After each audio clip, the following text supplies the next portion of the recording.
avis éclatés. Aujourd'hui, on parle de Ryobi.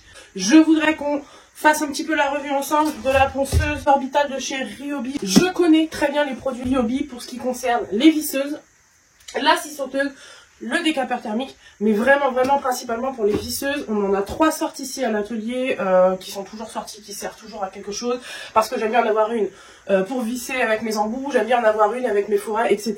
Bref, sujet des visseuses, mis de côté. Aujourd'hui on parle de la ponceuse. Je déballe avec vous la ponceuse. Bon, je vais pas vous mentir, moi je l'avais déjà ouverte un petit peu pour voir si tout était ok pour vous faire cette petite revue. Alors là, on a la ponceuse qui est livrée avec quelques petits disques. Alors qu'est-ce qu'on a? Un grain 240, un grain 220, un grain 80.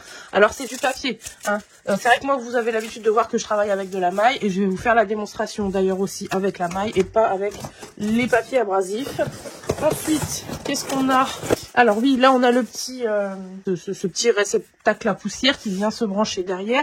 Et d'ailleurs, je n'avais pas vérifié si on peut mettre un aspirateur, ce qu'on va regarder ensemble. Particularité très importante à noter sur cette ponceuse, c'est une ponceuse à batterie, c'est-à-dire que elle est livrée déjà sans batterie. Elle est vendue sans batterie, elle est aussi vendue sans fil.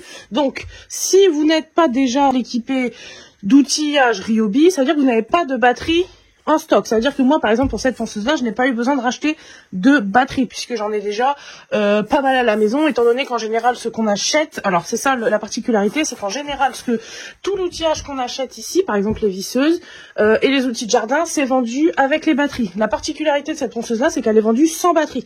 Donc, si vous n'en avez pas déjà à la maison, quand vous achetez cette ponceuse-là, il faut impérativement acheter votre batterie qui va avec. Ce que j'ai fait là, c'est que j'ai repris une visseuse, pareil, de chez Ryobi, qui était juste derrière moi. Ça, c'est une grosse batterie, c'est une 18 volts. Alors, je crois qu'il y en a... je crois que sur les autres visseuses, c'est des plus petites batteries. Donc ça, je crois que c'est une grosse batterie. Quand vous avez votre batterie, vous pouvez venir la clipser. Sachant que toutes les batteries sur les machines Ryobi, enfin, vous avez une batterie comme ça. Ça va sur tout l'outillage Ryobi. Donc là, hop.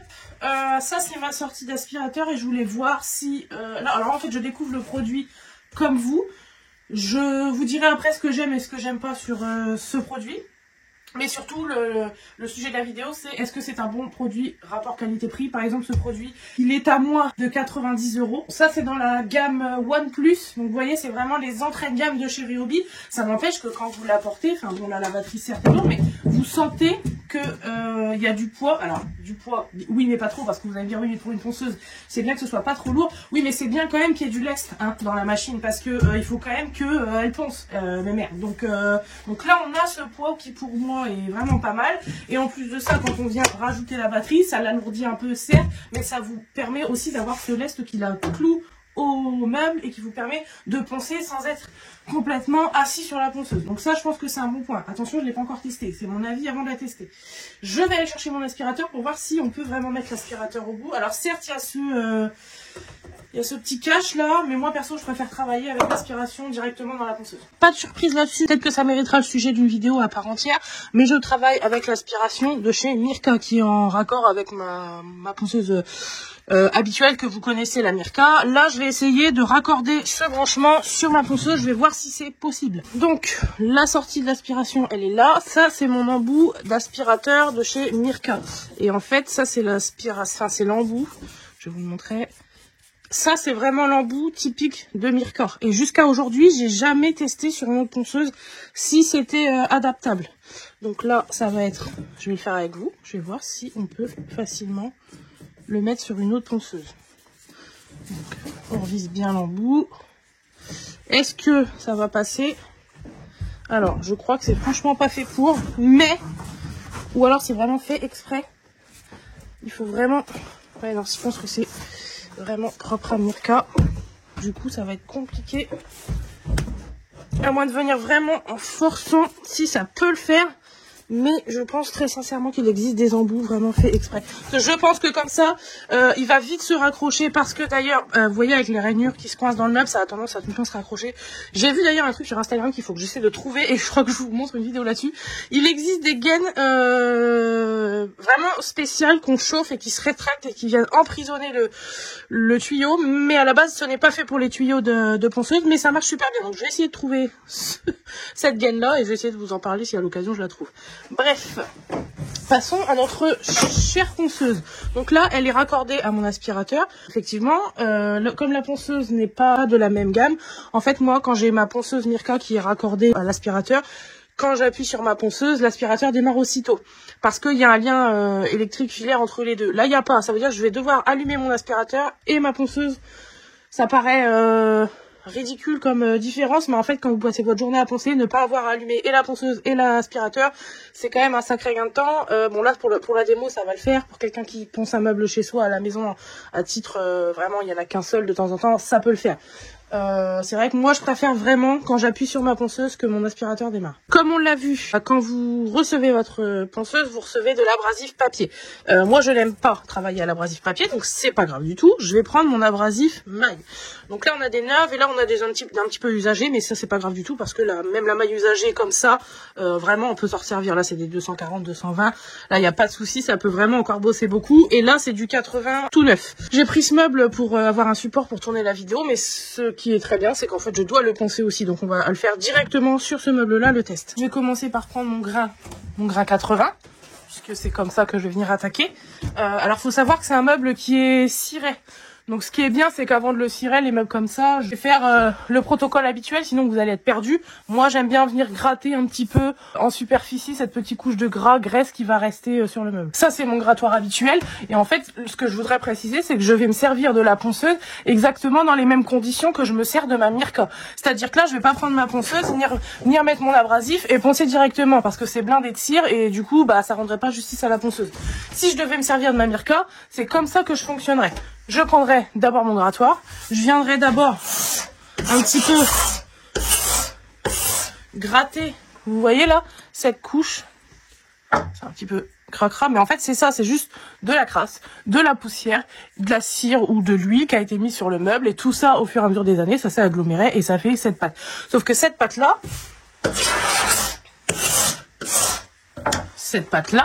quand vous mettez directement votre ponceuse sur le meuble, alors que c'est cette pâte là qui est encore sur le meuble, et ben tout ça en fait, si vous voulez, ça va venir se mettre sur le papier, sauf que le papier en chauffant, en tournant et en chauffant, ça va venir faire fondre cette pâte et ça va venir s'agglomérer dans le papier, et vous allez avoir un papier qui va être complètement saturé de résidus et vous allez vite les user. C'est pour ça que sur des meubles cirés comme ça, moi je commence toujours par gratter cette couche légèrement, j'attaque pas le bois, j'enlève juste une partie, mais vous voyez, juste en faisant ça, tout ce qui s'enlève, c'est suffisant à ce que ça parte.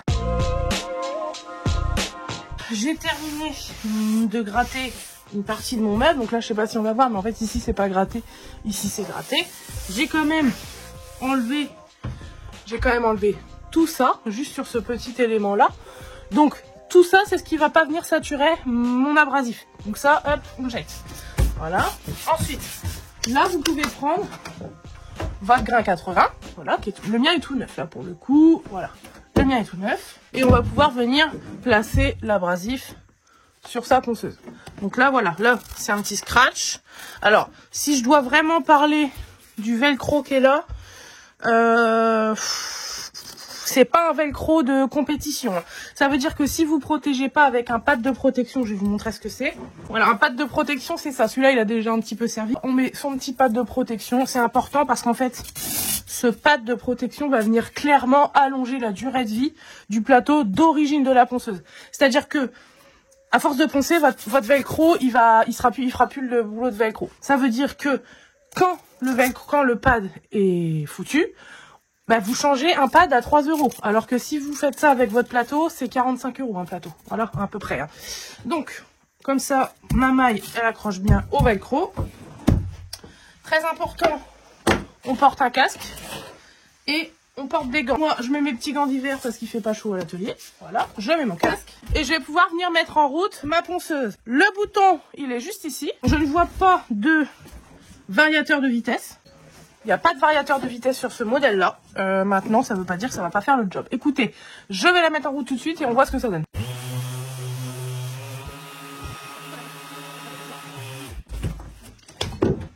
Bon, alors, je fais une petite pause parce que je vous avouerai que je trouve que la rotation est vraiment très lente. J'ai l'impression d'être en première vitesse sur une ponceuse à variateur de vitesse. Donc, je me dis que... Attendez, on va pas tout de suite lui jeter la pierre. Ça, c'est la batterie qui était dessus. Je me rends compte que elle n'est pas chargée à fond. Là, j'ai une plus petite batterie qui fait aussi 18 volts, qui, elle, est chargée à fond. On va tester avec celle-ci.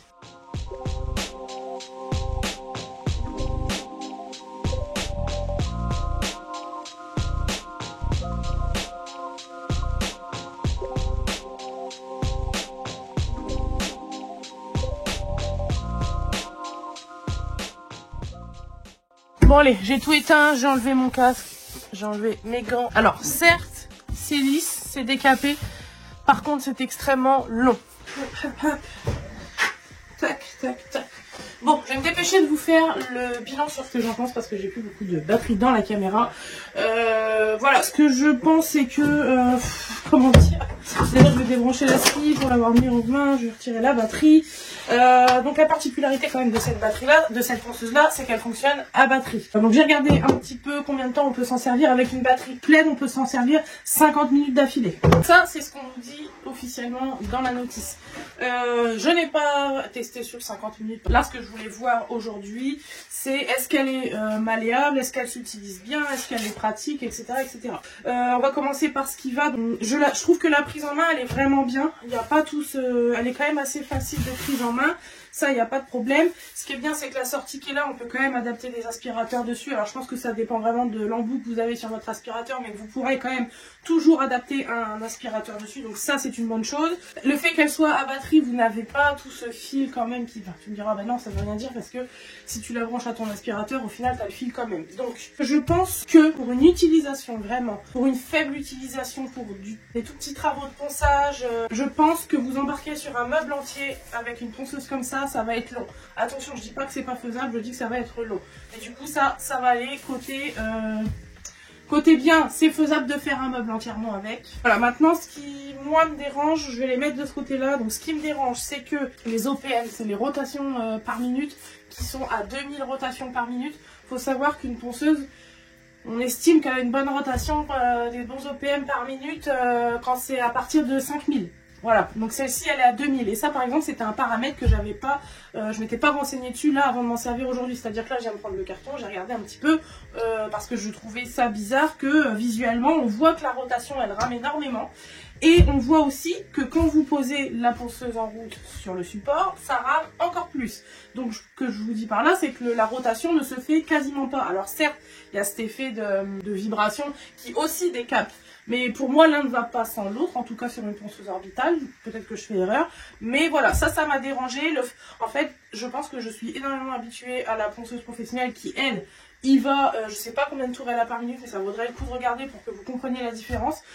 Du coup, ça rend le travail extrêmement long. Elle ponce. Mais c'est long. Je trouve aussi... Donc là, quand même, mon pas de lui accroche bien, mais... On va faire le test avec les deux. Donc avec la maille, c'est pas terrible l'accroche. Ouais, moins quand même, moins bien quand même.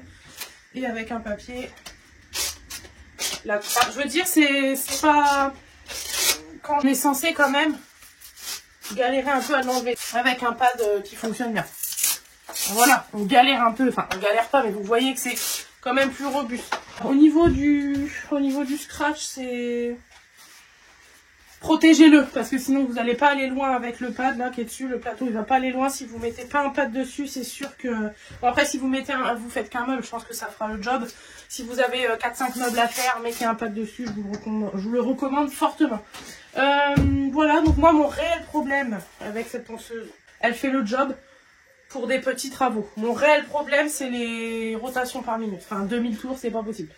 En tout cas pour une utilisation comme la mienne ce n'est pas possible et j'ai envie de vous dire si vous faites un petit meuble comme ça de temps en temps ça va faire le job mais vous ne ferez pas 50 meubles parce que vous allez vite en avoir marre, surtout si vous testez d'autres ponceuses qui ont des OPM bien plus hauts que celle-ci.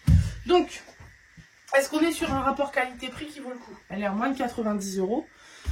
Il n'y a pas la batterie qui est vendue avec. Il faudrait que je me renseigne encore une fois, mais je crois qu'une batterie, en général, je crois qu'elles sont vendues par deux et on doit être aux alentours des 25 ou 40 € les deux batteries.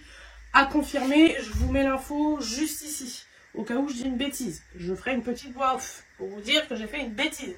Donc, vous avez les batteries à acheter pour pouvoir vous servir de la ponceuse. Donc ça, si vous êtes déjà équipé chez Ryobi et que vous avez déjà les batteries, c'est tout bénef. Si vous les avez pas, vos batteries, dans ce cas-là, il faut aussi acheter les batteries. Et du coup, je pense que globalement, on va être sur une ponceuse dans les tarifs de 100, 120, 110 € peut-être globalement avec une batterie. Donc, je pense très honnêtement, est-ce que pour pour un maximum global avec batterie de 120 €, ça fait le job pour un meuble que vous avez envie de faire chez vous une fois dans l'année? Oui, ça fera le job. Pas de souci. Pour une ponceuse au global de 110, 120 €, batterie vendue avec, si vous avez l'intention de retaper votre maison d'hôte et de refaire vos 10 meubles qui se trouvent à l'intérieur, n'allez pas sur cette gamme de ponceuses, vous allez vite en avoir marre. Voilà. Écoutez, je me dépêche parce que je vous dis, j'ai plus de batterie sur la caméra. Voilà pour moi pour la revue de ce produit. Je vous mets le lien quand même en barre d'infos. Je vous dis où est-ce que vous pouvez la trouver si vous voulez quand même l'acheter. Parce que vous pouvez quand même l'acheter. Parce que si vous voulez, si vous avez un petit meuble à faire chez vous et vous voulez investir vraiment maximum 110, 120 € dans une ponceuse, voilà, vous avez celle-ci qui existe. Attention, il en existe plein d'autres. Pour l'instant, c'est la première que je teste dans cette gamme de prix. Peut-être qu'il y en aura d'autres qui suivront, qui auront peut-être des points forts plus élevés que celle-ci. Pour le moment, elle fait le job pour un meuble, mais elle ne fera pas le job pour 15 meubles. Voilà, je terminerai là-dessus et je vous dis à bientôt dans un prochain avis éclaté. Ciao!